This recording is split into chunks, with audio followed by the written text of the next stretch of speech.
Hey guys, welcome to LoveCast, the BL podcast, Patreon exclusive reviews, where today we're going to be reviewing the incredibly popular Korean drama Semantic Error. I'm your host Alexa, and with me are my co-hosts Pixie and Kayla. Hey. Hey. Alright, so to do a little synopsis of the series, as we always do, Chu Sang Woo is a computer science major who values reason, rules, and his rigid sense of rightness above all. Enter Jang Jae Young, who is stylish, fun-loving, and pretty much everything except punctual. When Sangwoo's presentation prevents Jae Young from graduating, he makes it his mission to make Sangwoo's life a living hell, and he plans to torment him with pretty much everything that he hates in life. But as the duo is forced to work together in their classes and on Sangwoo's game, they start noticing this attraction developing between each other.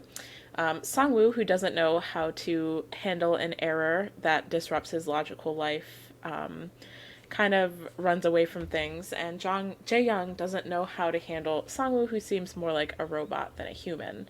And so the story is kind of about them navigating that space and fixing that semantic error between them.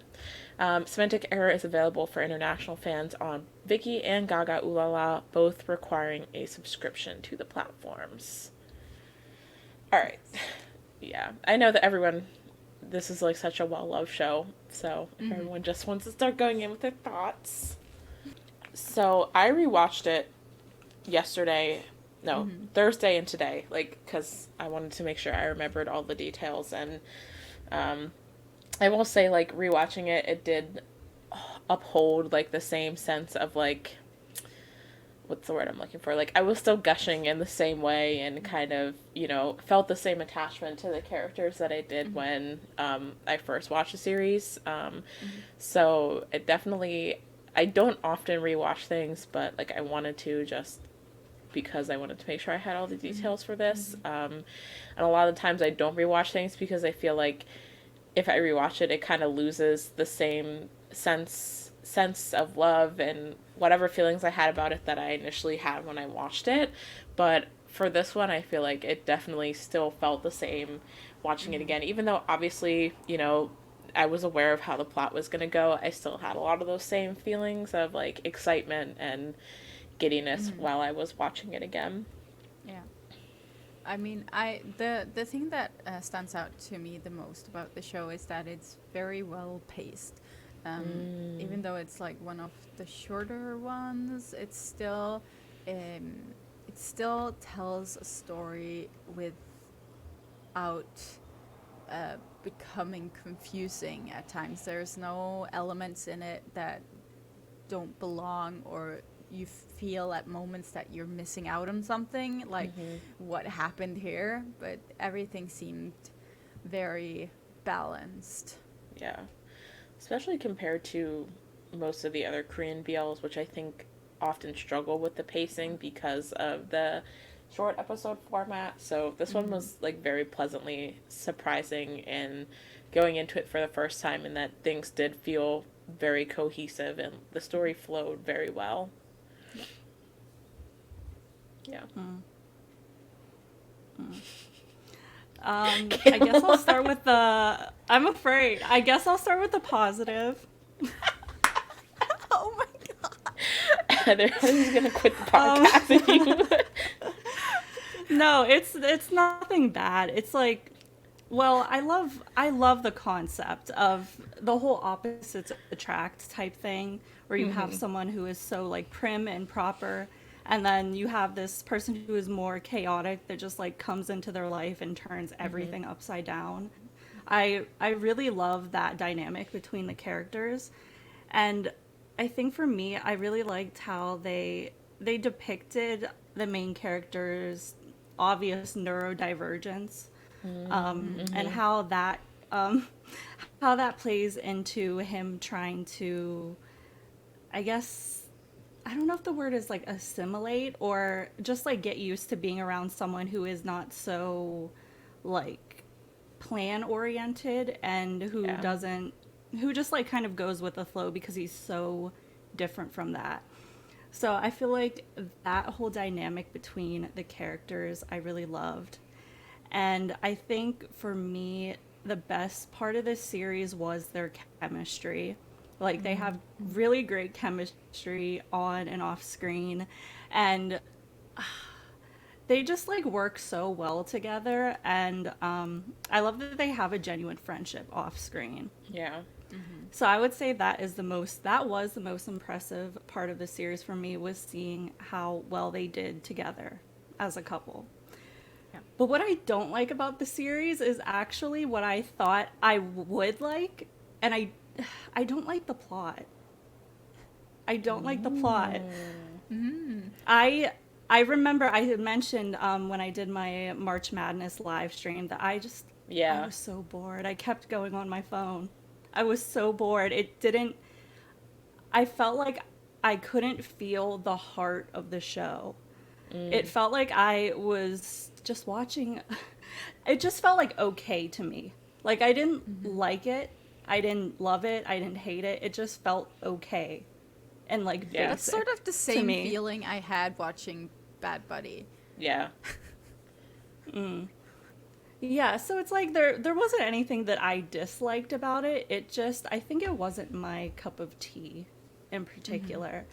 But I do think it's really cool, like, the influence that it has had and the impact and the fact that it's going to be, airing on actual television. So I think when we get to, like, rating, I'm going to take the impact of it into account. And just, yeah, I mean, like, there wasn't anything bad or that I disliked. It just, like, I don't know, the storyline wasn't for me. I wasn't feeling it.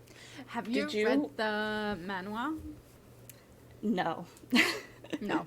Okay. No. That might explain a little bit, because I think a lot of the reasons why I kind of loved it is because I got like a sort of nostalgia feeling towards the manhwa, and like the red outfit as an example, like that's a big thing in the manhwa. Oh yeah, I've like, seen the art and stuff from the manhwa with Yeah, the the red art. outfit and everything. Yeah. Yeah, and that's so awesome. Like, I know a lot of fans were going crazy when he showed up in the red outfit.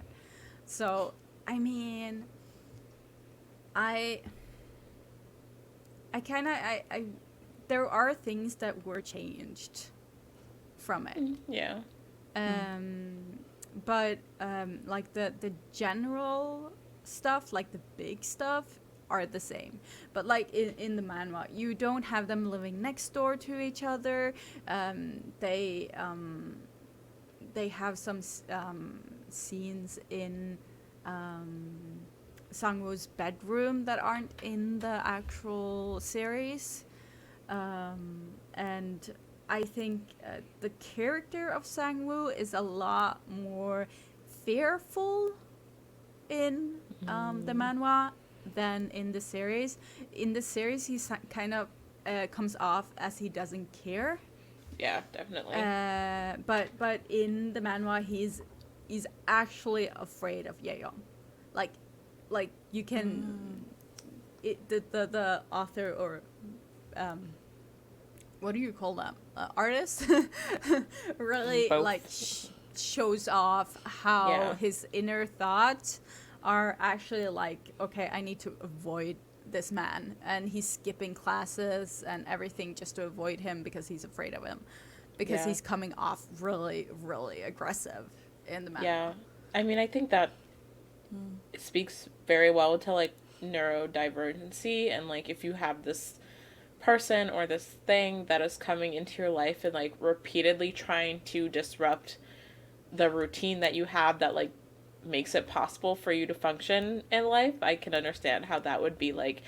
I mean, in the series, they definitely portrayed like him being angry about it and frustrated, but I can see how like more fear would come into that as well. Like, how do I get rid of this thing that is like making my life like extremely difficult to live? Yeah, I mean, Ye Young is basically stalking him.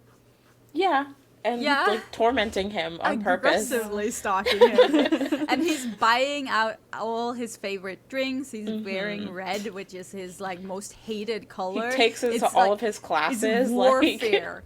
It's a full-on war, which I find super interesting, and it's what made me love the manhwa. Like the idea of the psychological aspect of their relationship and how they started off on a like full war, and how that evolves, which is always in the back of my head when I'm watching this series as well, because I know what Sang Woo's inner thoughts are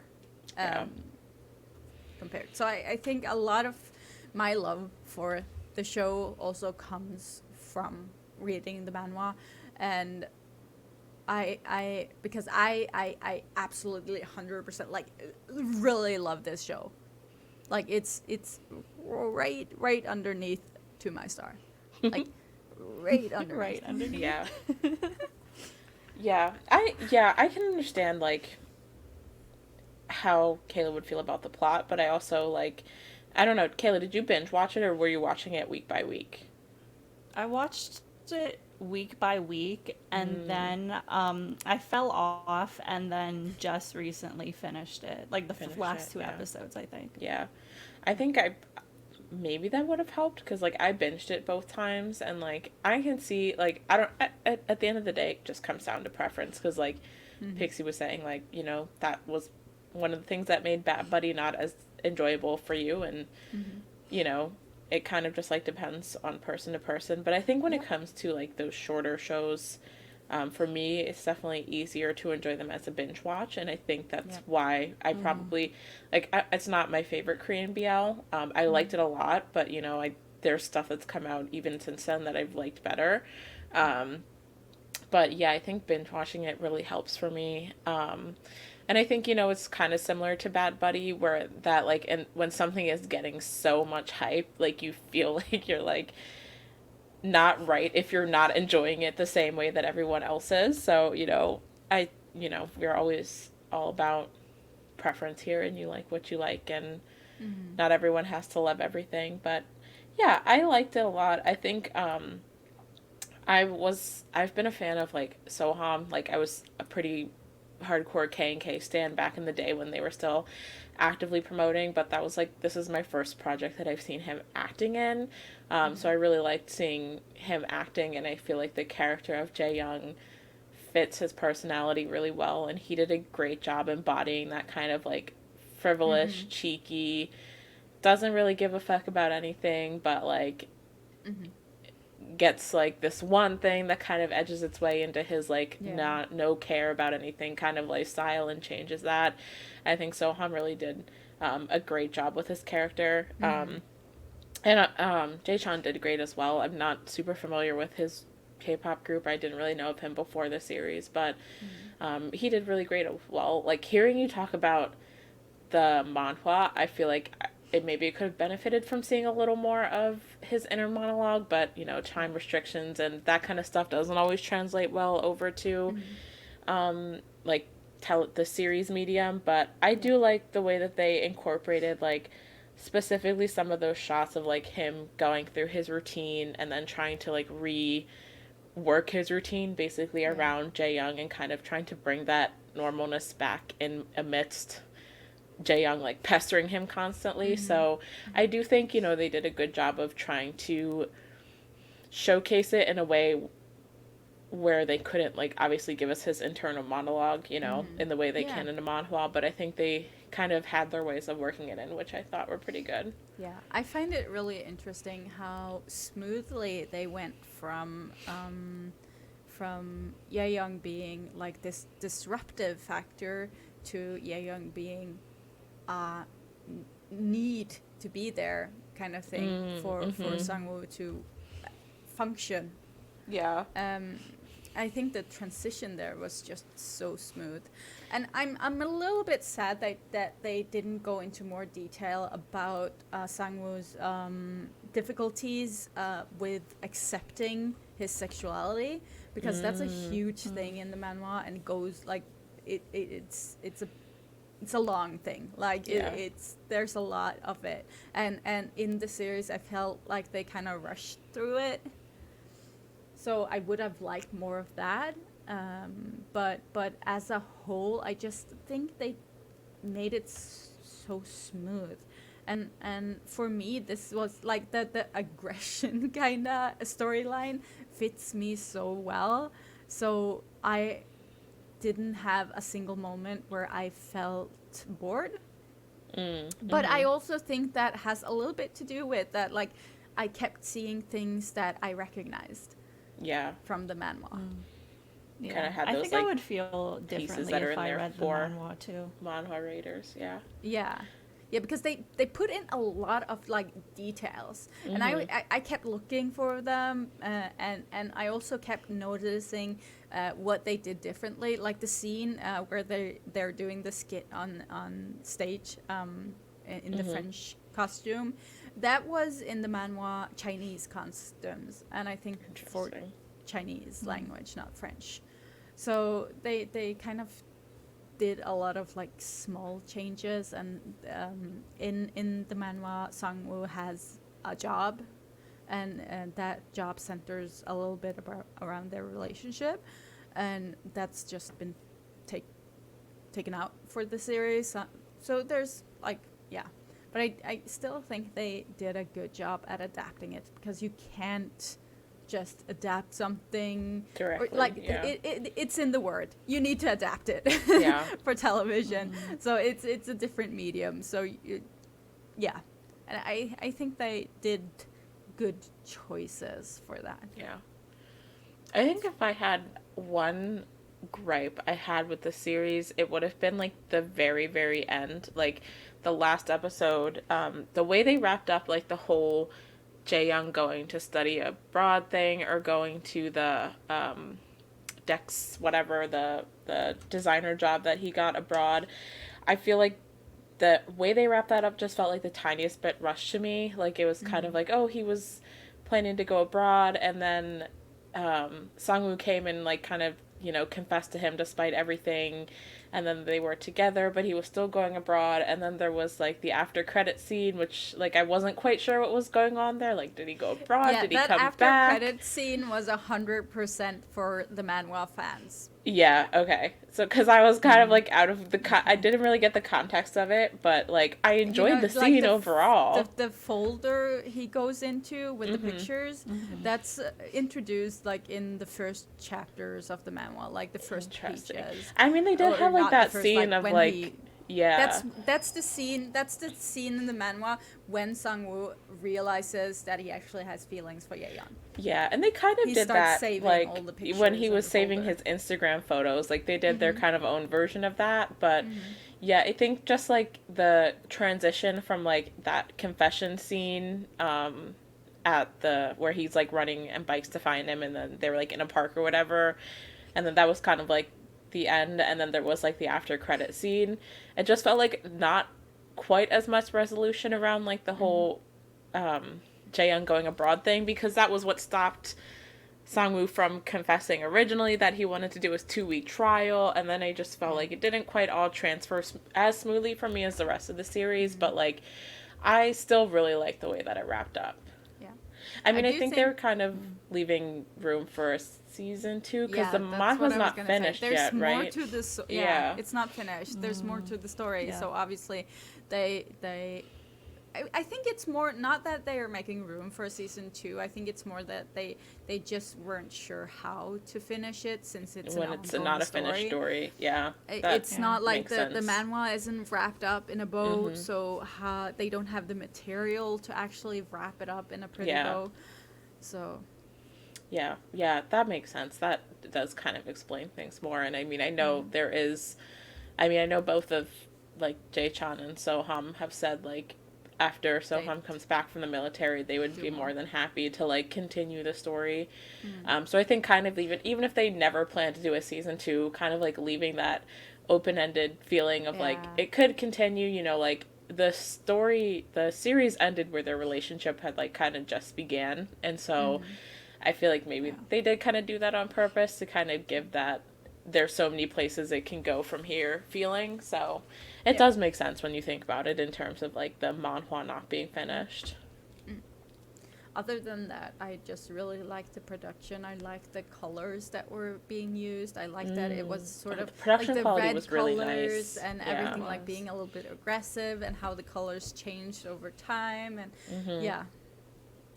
I loved I wanted more of Jae Chang's friend. I can't think of her name right now, but like she was my favorite, an absolute obviously queer icon. She was incredible, and I loved her. I love that whole scene of her kind of the scene that she had with Sang Woo when they were in the studio and he was kind of like trying to work out if he wanted to do the 2-week trial thing, and she was like kind of hyping up Jae Young while also throwing him under the bus for all of his relationships and stuff. But I loved her. I thought she was one of the highlights of the series for me. And that's totally coming from a place of being gay and loving women, so you know. I mean, when I read about her in the manhwa, she was awesome there as well. I think they did a really good job in translating her character into the series. I mean, I think all of the side characters are pretty decent. Like Roo Ji-hae, like she was not made into like a villain character at all. Like she was super cute, and I was like, I just felt sorry for her, like going after this person who, you know, clearly is not even thinking about her in a romantic sense, but like they did her in a really good way, and like all of their friends were decent. So I think her character was a little more annoying in the manhwa, so they did change it a little bit. But that's probably because they were actually trying to make like a threesome kind of thing, but in the series it was pretty obvious that like that's not gonna happen. Like it's it was not even a triangle. We feel sorry it was for like her an arrow. Yeah, I feel really sorry for her in the series, but in the manhwa I'm sort of annoyed like because she's like a getting in the type way. Thing. No, but all the side characters were really well done, and I mean, I think they did a great job with all of the characters, and even the people who like didn't get developed as much were like still enjoyable to watch. And like there was never anyone who came on screen that I was like, okay, I just want to see the main leads now, like you can leave type of thing. Like I thought the whole cast was really well casted. I agree. So ratings. I was gonna say, does anyone have any final thoughts, or do you want to jump into ratings? Well, let Kayla front the ratings since. I feel like I really tried to force myself to like this series. Like I really did. It reminds me of like when I was in middle school and the only person in my class who liked anime only liked Naruto. So I tried to force myself to like Naruto and I just couldn't do it. Yeah. It's like giving me that kind of vibe. Naruto. No. Pixie and Kayla at odds again. I was like, no, I can't do it. I don't know. Maybe I would do like a 3.5, 4 type situation because, like I said, it's like not a bad show. And I think that it's pretty cool that it has gotten so popular and so much attention, not just internationally, but in Korea. So maybe like 3.5, 4. Can see that. For me, it's a 5. Like it's my second most liked like Korean BL. To my star, Semantic Error, Blooming. Nice.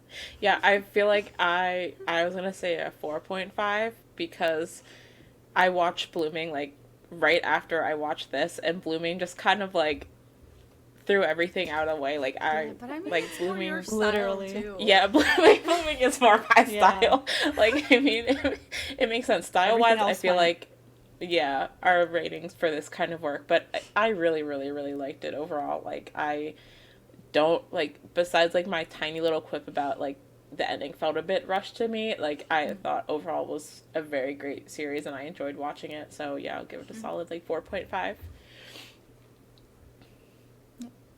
All right, that is it. We're so different.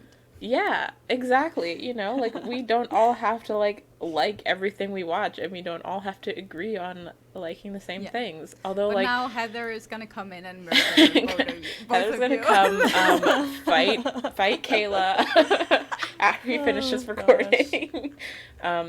No, but yeah, I think it's so funny how, like, sometimes when you look at, like, the grander scheme of things, like, if we're doing, like, our top 5 BLs of all time, like, our list will be, like, fairly similar, but then, like, you see stuff like that, and I feel like this is when you really start to see, like, the differences in, like, the stuff we enjoy and, like, our viewing personality and stuff like that. I do think it's a sign that, like, BL is getting more, like, it's more different stuff instead of, like, being the same. We all don't the all time. have to like, just we like can all everything. agree on Until We Meet Again, because it's everything is just the same, so we don't, like, have a lot to choose from, kind of thing. Yeah. But now it's getting more diverse. The story plots are getting a lot different from each other, especially with Korean BLs. So I think that's one of the reasons why we'll, like, be a little further apart. Yeah. Okay. That is it for our review of Semantic Error. If you've watched the series, which I know most of our patrons have, be sure to let us know your thoughts either in the comments or we can chat about it over in the Discord server. We will have another vote up next month to see which series you guys want us to review next. Feel free to give us any suggestions if you ever have a show you want us to review. We can always throw whatever you guys want in the vote. We usually kind of just wing it and kind of pick from the recent series that have aired. So if you guys ever want to see a specific show in the vote, just let us know. And until then, we will see you guys next week for our podcast episode. Yes. Bye-bye. Bye. Bye.